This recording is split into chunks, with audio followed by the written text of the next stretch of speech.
What's going on, everybody? Dogman Dan here. I'm going to talk a little bit about global events here now that I've had some time to play and understand it a little bit better.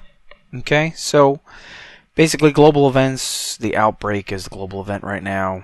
It earns you global events credits. Global events credits can allow you to open up new global event caches, superior cache, or the Outbreak cache. That's the regular Outbreak cache. As you can see, high-end or gear set. In the superior cache, you get the gear set, exotic, and or the new classified gear sets. There's currently like 3 available for this particular one. Honestly, I'm not interested in the 3 that are available, so I'm just going to grab my GE credits here and hold them to the next global event. Hopefully that they'll release the gear that I'm looking for on this particular character.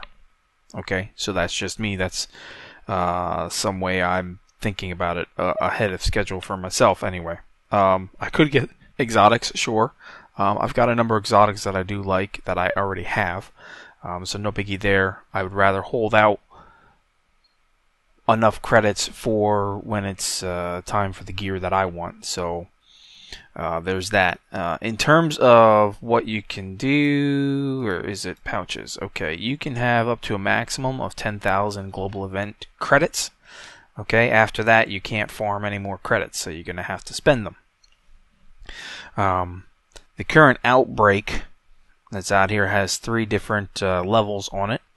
Okay, on the Outbreak events, as you'll see here. So your standard Outbreak, always active headshot kills, increasing headshot damage for the duration and hurt nearby targets. This thing works wonderfully, especially with my latest defense build that I set up, where I'm more in tuned with all about headshots on my setup. So this thing works wonderfully for going through missions and everything else. You've got Severe Outbreak, which adds Contagious, and they'll drain enemies' health when close. You've got to really be careful with this, because they get too close, they will drain your energy, they will kill you just by being too close. So you've got to be prepared for that.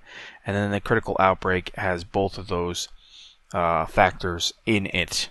Okay, you've got the Global Events Officer, which tells you a little bit about your stuff. How many hours you've played on here, how much time is left remaining, your missions, what you've done. I haven't done Dragon's Nest yet. Okay. Don't know if I'll be able to get a Dragon's Nest if I can't get a group of guys on to be able to run that with me. I have died 6 times during the actual Outbreak events. So you've got that. You've got your global leaderboards here, which honestly I'll never get on a leaderboard. I will never get the special helmets that are given out only through leaderboards, and the reason being I don't have time to farm and or break the game, if you will, because right now it's currently a game breaking thing. So these leaderboard stuff is global events credits per hour. So how do you maximize that, right? And then when you look at these top guys, some of these are definitely actually cheaters and hackers, okay, and they've done a pretty bad job at putting that in here.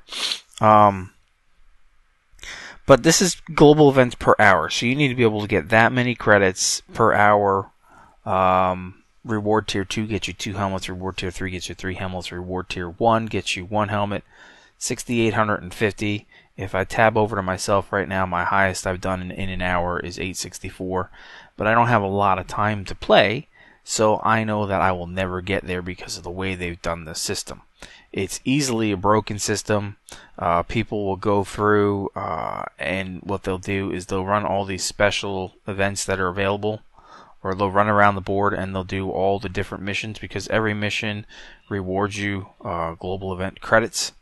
And just before they finish the mission, they'll stop and move on to a different mission, and they'll basically prepare for the second hour, more or less. So if I went around the map and I pre-did all these missions, waited till the very last spot when I had like 1 or 2 enemies to kill, each mission moved on to the next one, I'd be prepped up and ready. And then what happens is when that next hour hits, you can go ahead, finish off all those missions really quickly, grab all those global event credits that come out of them. You get global event credits from The Last Stand. You get them from Underground, you get them from HVTs, you definitely get them from Dark Zone. So in the DZ, if you're in the DZ and you're running your landmarks, every time you clear a landmark, you're getting 150 credits. So for somebody that's playing solo and doesn't mind playing in DZ, you can run around and clear landmarks and get 150 credits. And what's that, like 5-10 minutes? So you can clear up credits pretty quickly in that regards. Okay, and that can allow you to stockpile credits to at least get the superior caches. If you're doing it solo, you're never going to get on the leaderboard. If you're doing it as a team, you're going to likely get on the leaderboard if you've got enough time and you've figured out the way to make it happen, which is extremely stupid, the way that is particularly set up.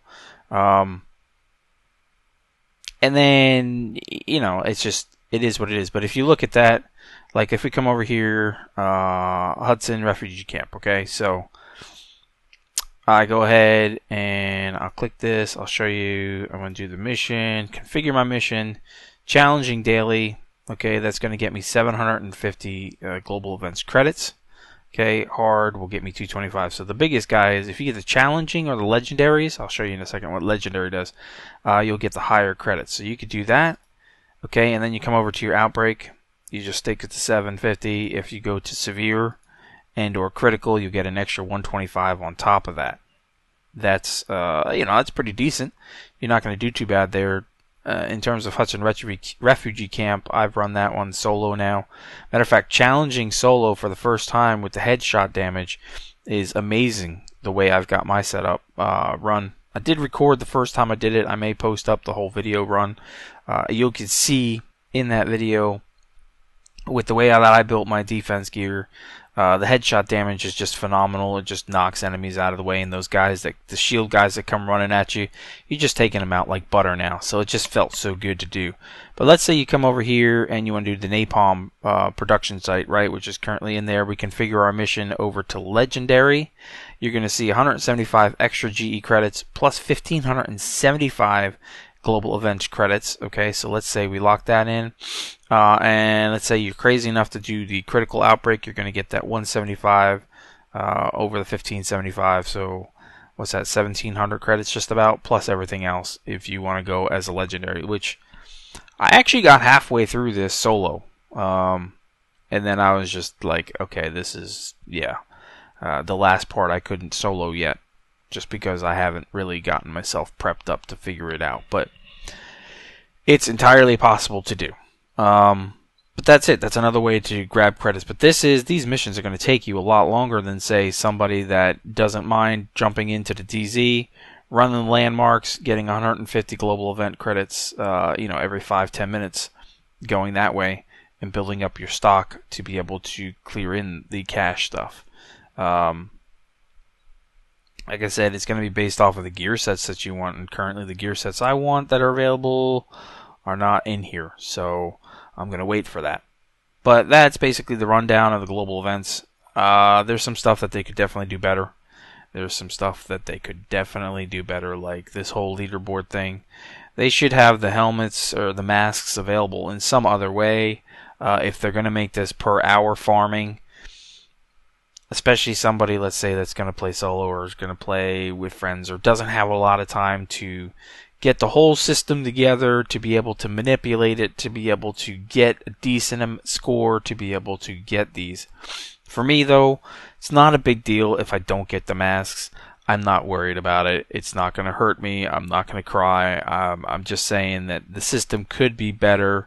It currently favors people that don't mind the manipulation of the game, as well as that have time sink, that have plenty of time during the day to build everything up and get it all prepped and ready in the first hour or two, and then on hour 3 even, now we can just bust through everything and blow out all the credits. It's not the smartest way to do it. Anyway, that's basically it. So I'm going to keep farming my credits here for the next couple days, and I'll have my GE credits built up, and I'll save them for when the gear that I'm looking for releases. Then I can drop my money on those. I'll show you a video of that, and we'll move on to getting more of them. Overall, global events, the modifiers and such, let's be honest, all it does is give you more time sink, more grinding of the very same shit that you've been grinding anyway, which it doesn't bother me so much because I'm looking for something new and I've got all the combinations to go through and everything. But if you're going to grind the same mission over and over and over and over and over and over and over, nothing's changed. You're just getting more global event credits. That's just the new money system in the game. Not exactly the best of an update that I would say is something that I'd be expected. It's cool. You got things to do, but yeah. Overall, it's just another additional grind on top of the grind. I'll catch you guys soon. Thanks for tuning in.